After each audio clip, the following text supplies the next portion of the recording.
Alright, let's begin our first trip to Jordan with a quick recap of days 1 and 2. Posted up for the night at the Hilton Hotel. We visited Jordan in 2025 after landing in Amman. The city's core is about 45 minutes from the airport. Since we only had half a day, we headed out to explore the city and meet up with an old friend who took us to the Roman Theater of Amman. It's one of the landmarks that we couldn't miss. Used to seat around 6,000 people back in the 2nd century. Wild. Obviously, you gotta hit up some handicraft shops to cop some coffee mugs. My wife loves to bargain, so we of course bought nothing. Also, since we're in the Middle East, had to sample some intense perfumes of course. We were supposed to hit up some cocktail bars downtown since there's not much alcohol in the rest of the country, but headed to Old Amman instead. Since we wanted the local experience, our friend took us to Jabal Amman, where we loved some of the fan favorite dishes like mansaf, zard, and makluba to name a few. Man, this feast was incredible. Anyone who we knew from Jordan insisted that we pay homage to Habiba for their legendary kunafa, and trust me, this was worth every drop of butter and sugar that made up 99% of this dessert. Food coma achieved. Now, Turkish coffee, no offense to anyone who calls this coffee because it tastes like straight up poison.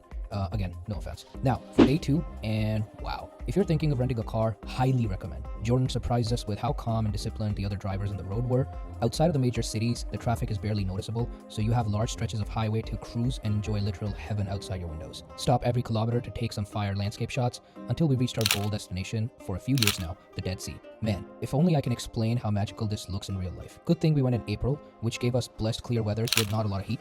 The vast stretches of the sea are barely occupied, so you can park in designated lots on the side of the highway and trek down to the beach. If you know anything about this water body, it has so much salt that it crystallizes into a minefield of jagged rocks that you cannot walk on bare feet. So make sure you pack some water shoes. This place is a photographer's dream, and since my wife just needs any excuse to pose, we got enough shots to make her happy for the time being. Got one in myself as well. Then all you gotta do after that is strip down and experience floating effortlessly in the gorgeous salty soup. After collecting as much salt as my boxers could carry, I took a shower in a high-end bath station that the locals put up by strapping some water barrels against propped up sheds and charging $10 a pop. Now we're on the road to head to Wadi Rum Desert, where we plan on staying for the next 3 nights at this amazing bubble camp in the middle of the desert.